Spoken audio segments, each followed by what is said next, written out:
Bien-aimés dans le Seigneur, shalom, shalom, bonjour, bonsoir, selon l'heure à laquelle vous êtes en train de me suivre. Moi, c'est votre frère King de Kikobo, je suis serviteur de Dieu de l'église Messager Lingwala, dirigé par le révérend pasteur Paul Malouzei. Et l'église Messager Lingwala, c'est sur avenue Louvois 266 dans la commune de Lingwala à Kinshasa, République démocratique du Congo. L'église de la communauté des 4 frères messagers de Mbinza. Et les 4 frères messagers de Mbinza sont des gens que le Seigneur est venu visiter le 18 août 1978 pour les donner le message du Congo. Alors, je suis serviteur de Dieu, mais pas le genre de serviteur de Dieu qui prêche de miracles. Moi, je n'ai pas le temps pour le miracle. Moi, ma vie et ma vocation, c'est le Congo. Je parle que de la vie chrétienne du Congo. Je parle que de la libération du peuple congolais et du peuple noir, du peuple africain. C'est ça ma vocation, c'est ça mon appel. C'est pour cela que le Seigneur m'avait appelé. Il y a des gens que le Seigneur avait appelés pour le miracle, pour tout ce qu'il faut. Gloire à Dieu. Et moi, le Seigneur m'avait appelé pour défendre mes frères, pour le pousser à faire ce qui est du bien et à rejeter du mal. Le Seigneur m'avait appelé pour soutenir ceux qui n'ont pas la force de se relever. C'est ça mon combat, c'est ça ma vision. Je suis un combattant de la liberté pour tout le monde. Je suis un combattant de la justice équitable pour tous. Et je suis un combattant pour le bien-être de tout le peuple. Parce que Jésus était un combattant. Il a combattu pour nous libérer de tout le péché, de tout l'emprisonnement que l'homme avait commis sur la terre. Et aujourd'hui, qu'est-ce que nous faisons en retour pour nos frères? Nous qui se prétendons appeler serviteurs de Dieu, qu'est-ce que nous faisons pour nos frères? C'est ça la grande question que j'ai toujours l'habitude de me poser et de poser aux autres. C'est pourquoi j'avais décidé dans ma vie, qu'est-ce que je peux faire pour aider les autres, si ce n'est pas mettre la sagesse que le Seigneur m'avait donnée pour fortifier les plus faibles et pour encourager ceux qui ont aussi le souci de défendre leurs frères. C'est ça. J'avais décidé dans ma vie de tout faire pour aider les autres, pour les encourager, pour élever ma voix, à fortifier ceux qui n'ont pas de courage de se relever. Alors aujourd'hui, on a un thème très important à partager ensemble. Notre thème d'aujourd'hui, on va partager pourquoi les viols des orphelins à l'est de la République démocratique du Congo. Pourquoi la guerre à l'est de la République démocratique du Congo? Pourquoi nos villes sont consumées aux mains des étrangers? Et pourquoi nos mères sont des veuves et nos enfants des orphelins? Et nos pères qui ont péché, ils ne sont plus. Et c'est nous qui en subissons tout cela. Pourquoi? On va partager ce thème pour essayer d'aider les autres à comprendre ce qui nous manque aujourd'hui au Congo. Qu'est-ce qui manque au peuple congolais? Qu'est-ce qui manque aux autorités congolaises? Qu'est-ce qui manque aux politiciens congolais? Le Congo est plongé dans un trou noir. Le Congo est dans la souffrance du péché. Le Congo est dans la souffrance du péché parce que les gens n'arrivent plus à comprendre que nous avons péché, que nos pères ont péché. Comme j'ai l'habitude de vous dire, dans le thème qu'on est en train de partager, la libération du Congo, comment je suis en train de démontrer toutes ces choses, que nous avons péché, nos pères ont péché. Et qu'est-ce que nous devons faire en retour, nous qui sommes en vie? Qu'est-ce que nous devons faire? Alors aujourd'hui, on va partager dans le livre de Lamentation 5, Lamentation de Jérémie, Lamentation 5, à commencer par le premier verset et on va développer tous les sujets. Lamentation 5, verset 1 nous dit ceci. Souviens-toi, Éternel, de ce qui nous est arrivé. Regarde, vois notre problème. Notre héritage a passé à des étrangers, nos maisons à des inconnus. Nous sommes orphelins sans père, nos mères sont comme des veuves.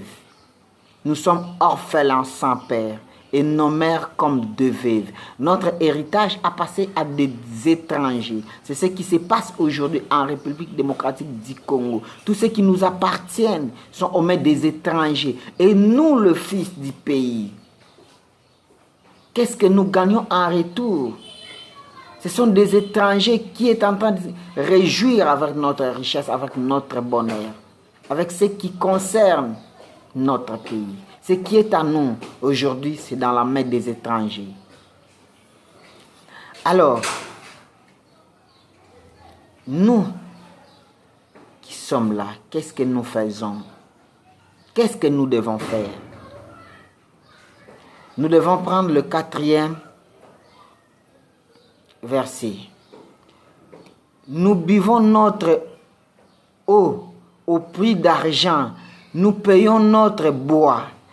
Aujourd'hui, le Congo, un pays immense d'eau, avec de différentes rivières et le plus grand fleuve de l'Afrique, notamment le fleuve Congo. Le deuxième fleuve le plus grand de l'Afrique, c'est le fleuve Congo, après le fleuve Nil. Mais aujourd'hui, le peuple congolais manque d'eau potable. Il n'y a pas d'eau potable, précisément à Kinshasa, la capitale, et tout ailleurs dans nos provinces. Mais le Congo a un immense trésor d'eau. Est-ce que vous pouvez imaginer cela? On est en train de payer de l'eau potable, de l'eau en plastique, des bouteilles en plastique. C'est inacceptable, ce qui ne peuvent pas se faire.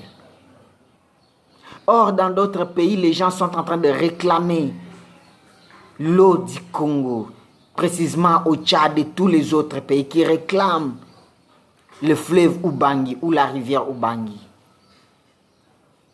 Vous pouvez imaginer cela. Mais nous, le peuple congolais, qu'est-ce que nous subissons en retour?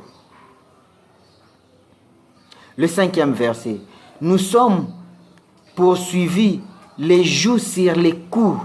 Nous sommes épuisés. Nous n'avons point de repos. Aujourd'hui, on est en train de faire travailler le peuple congolais comme des animaux sans repos. Allez regarder dans toutes les entreprises des Indo-Pakistanais, des Chinois, comment les Congolais sont en train de travailler des journaliers, de 6 heures à 18 heures sans repos. Et ensuite, pour gagner combien? 3000 francs congolais. Pour gagner combien? 4000 francs congolais. C'est ça la récompense de tous les efforts que les Congolais sont en train de faire. C'est ça la récompense. Alors, 6e verset. Nous avons tendu la main vers l'Égypte, vers la Syrie pour nous rassasier du pain. Nos pères ont péché, ils ne sont plus. Et c'est nous qui portons leur peine de leurs iniquités. Aujourd'hui, le Congo, avec tout immense trésor de 80 millions de terres arabes en République démocratique du Congo, nous manquons quoi manger? Nous manquons le farine de maïs, nous manquons le farine de manioc, l'haricot, du riz. Et les Congolais sont en train d'importer précisément la Zambie, d'autres pays qui est en train de nourrir la République démocratique du Congo. C'est inacceptable. C'est inacceptable, mes frères. Or, avec les 80 millions de terres arabes, la République démocratique du Congo peut nourrir toute l'Afrique et le reste du monde. Mais aujourd'hui, Quelle est la situation alimentaire en République démocratique du Congo, mes frères?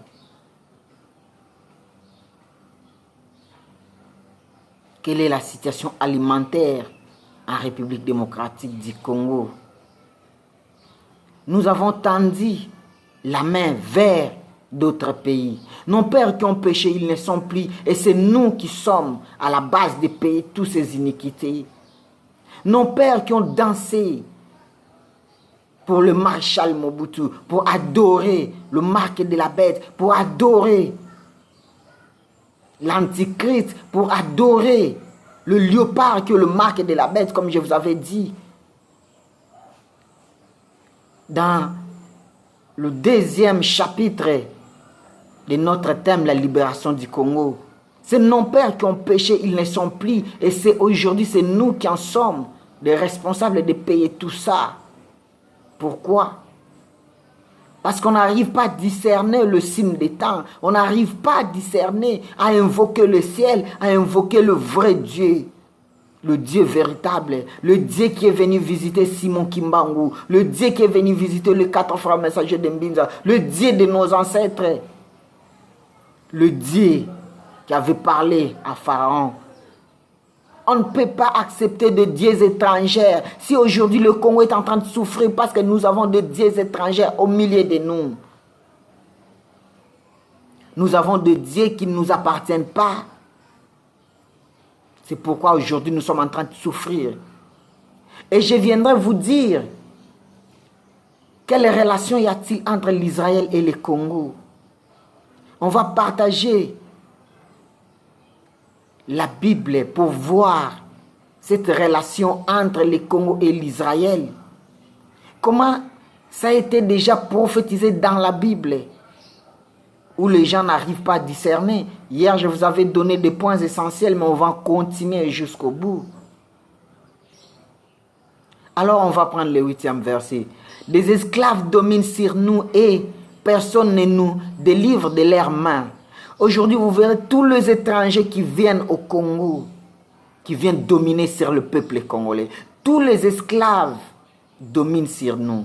Mais qui en parle de ça? On est en train de tuer les Congolais, violer des Congolais matin, midi et soir. Qui en parle de ça? Aujourd'hui, on a attribué à notre docteur Denis Mukwege prix Nobel de la paix à cause, parce qu'il est en train de réparer de femmes violées dans notre pays. Mais qui en parle de ça?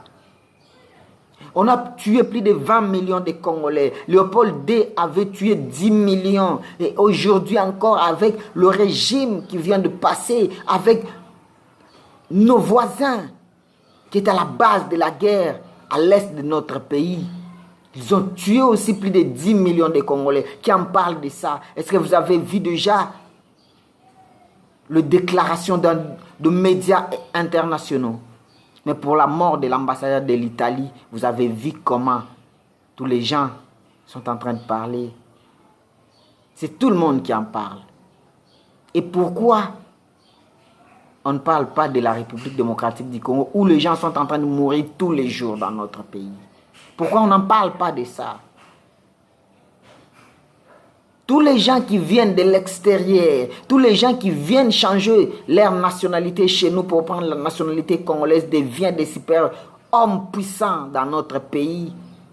Et ils sont en train de faire des Congolais leurs esclaves. Mais qui en parle de ça? Qui en parle de l'injustice qui se passe au Congo? Personne. Le 9e verset, on va partager. Nous cherchons notre pain au prix.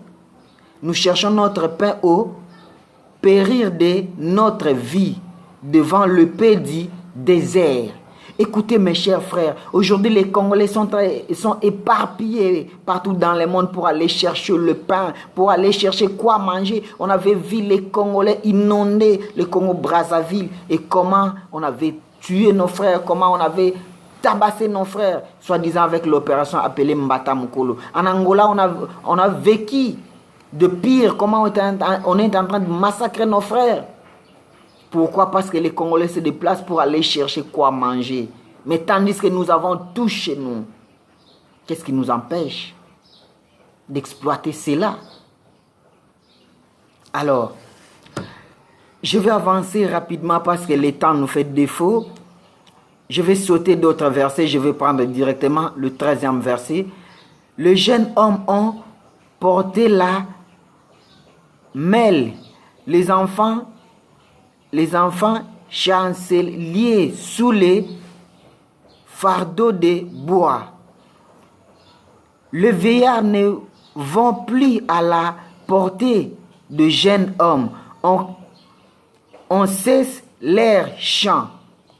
La joie a disparu de nos cœurs. La joie a disparu de nos cœurs. Le désir a rempli nos danses.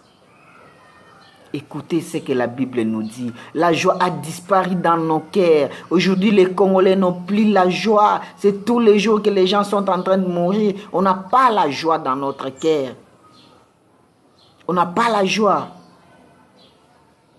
Les délices ont disparu dans notre danse. C'est le délige maintenant qui prend la place dans notre vie. C'est le délige qui est en train de prendre place. Aujourd'hui, les Congolais n'ont pas la joie. Pourquoi? Pourquoi on n'a pas la joie dans notre vie? Les couronnes de notre tête est tombée. Malheur à nous parce que nous avons péché. Le 16e verset. On nous dit, la couronne de notre tête est tombée. Malheur à nous parce que nous avons péché. C'est pourquoi le Congo est en train de souffrir, parce que les Congolais ont péché. Les Congolais ont abandonné l'Éternel. Les Congolais ont abandonné leur Dieu. Les Congolais ont rejeté le message prophétique du Congo. Les Congolais ne veulent plus croire à leur propre Dieu et à leur propre origine. Les Congolais ne veulent plus écouter leur propre identité ni leur propre enseignement. Aujourd'hui, qui en parle de Simon Kimbangu? Qui connaît que Simon Kimbangu était notre prophète? Qui en parle de cela? Qui croit à notre propre religion? Qui croit à notre culture ou à notre tradition? Personne. Personne. Nous avons rejeté tout ce qui est en nous. À cause de cela que nous sommes dominés. Parce que nous avons péché contre nos dieux. Contre les dieux de nos ancêtres. Contre le Dieu qui est venu visiter le Congo. Qui a voulu que le Congo soit la seconde Israël. Le Dieu qui avait choisi le Congo. Nous avons rejeté le Dieu là. Qui est venu parler à Simon Kimbangu en 1921. Comme je vous avais dit. Que 2021 c'est l'année prophétique. Et je vais révéler toutes les prophéties du Congo. Précisément dans la Bible. Comme je suis en train de révéler au moment où je vous parle. Pourquoi aujourd'hui le Congo est en train de souffrir? Pourquoi nos mères sont devenues de veuves? Pourquoi plein d'orphelins en République démocratique du Congo? Parce que nous avons rejeté ce qui nous appartient. Nous avons rejeté le Dieu qui a choisi le Congo. Parce qu'on vous trompe tous les jours en vous disant qu'en acceptant le Dieu étranger, que nous serons riches, que nous serons prospères. Mais depuis qu'on avait commencé à prier tous ces dieux étrangers, qu'est-ce qui a changé au Congo? Qu'est-ce qui a changé aujourd'hui? On n'a pas de repos. On n'a pas de repos. Et je vais vous dire, abonnez-vous massivement sur votre chaîne YouTube Congo Mon Pays Libre TV. Abonnez-vous sur Congo Mon Pays Libre TV. Contactez-moi au plus 243 84 76 98 308. Au plus 243 84 76 98 308. Téléchargez mes vidéos. Commentez. Écrivez-moi. Likez. Partagez mes vidéos. Téléchargez-les. Écrivez-moi sur mon adresse Gmail dekingdekikobo2020@gmail.com ou sur votre groupe Facebook Congo Mon Pays Libre TV ou sur mon compte Twitter Frère King Dekikobo. Sur mon compte Twitter Frère King Dekikobo. Je suis là avec vous. Je vais vous répondre à tout moment. Je suis disponible pour tout le monde. Posez-moi des questions. Je vais vous répondre avec l'aide du Saint-Esprit. Parce que celle, je ne saurais pas à vous répondre. Mais le Saint-Esprit va me guider pour vous répondre. Nous devons intercéder à la faveur de notre pays. Nous devons prier pour notre pays. Nous devons chercher la paix. Nous devons chercher la paix. Nous devons s'élever ensemble et se soutenir mutuellement pour aider les Congos, pour faire avancer les Congos. Personne ne peut délivrer les Congos sans que nous-mêmes, nous prenions conscience de cela. Personne ne peut prendre le devant pour mettre fin à ce qui se passe à l'est de notre pays si ce n'est pas nous, le fils maison de la République démocratique du Congo. Bien-aimés dans le Seigneur, mes chers frères, vous qui avez l'habitude de me suivre ou de m'écouter, de me poser des questions, qu'est-ce qui vous empêche de se mobiliser comme un seul peuple? Qu'est-ce qui vous empêche de se convertir, de dire non à tout ce qui ne nous appartient pas, de dire non à tous les gens qui sont en train d'envahir notre pays, de dire non à une autre colonisation, de dire non à la balkanisation du Congo, non à la guerre à l'est de notre pays, non aux injustices, non aux massacres en répétition. Nous devons nous lever comme un seul homme. Nous devons chercher la paix pour notre pays. Mais pour avoir la paix, c'est Dieu qui va restaurer la paix en République démocratique du Congo. Et ce n'est pas n'importe quel Dieu, le véritable Dieu. Le Dieu qui est venu visiter les Congos. Le Dieu qui a parlé à Simon Kimbangu. Le Dieu qui a parlé aux 4 frères messagers de Mbinza pour donner le message du Congo. Nous devons courir à ce Dieu-là. Nous devons l'invoquer pour qu'il puisse descendre. Parce que je vous avais dit que le Seigneur est venu me parler, qu'il a vu la souffrance de son peuple. Maintenant, qu'est-ce qui empêche pour qu'il puisse réagir?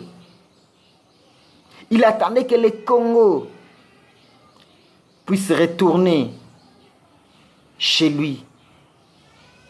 L'un de nos présidents avait accepté de remettre le Congo entre les mains de Dieu. Mais est-ce que nous, les individus, nous sommes d'accord d'abandonner tout ce que nous procédons? Nous sommes d'accord de rejeter tous nos idoles pour accepter le vrai Dieu, pour amener son trône au Congo? Est-ce que nous sommes d'accord de faire cela, de faire la repentance de tout ce que nous avons connu dans notre pays? C'est la question que je vous pose. Merci beaucoup. Que le bon Dieu vous protège. Le Dieu de Simon Kimbangu, le Dieu de Ndona Béatrice appelée Kimpanvita, le Dieu des 4 frères messagers de Mbinza, le Dieu de Paul Malosei, mon père spirituel, le Dieu de Daniel Yamba, le Dieu d'Aïdina Bala et le Dieu de votre frère King de Kikobo vous protège. Le Dieu de tous nos ancêtres, de tous nos héros qui ont livré leur sang pour le Congo vous protège. Qu'il soit avec vous. Ensemble, on va délivrer le Congo. Même si nous sommes des, vous qui avez l'habitude de m'écouter, même si vous êtes des, sachez-le qu'un jour, le Seigneur nous fera grâce et nous serons des millions de gens à partager le message. Merci beaucoup. Je crois en un Dieu. Je sais qu'un jour, il y aura des millions de gens qui vont commencer à m'écouter et qui vont s'élever comme un seul homme pour changer le Congo. Merci. Au revoir.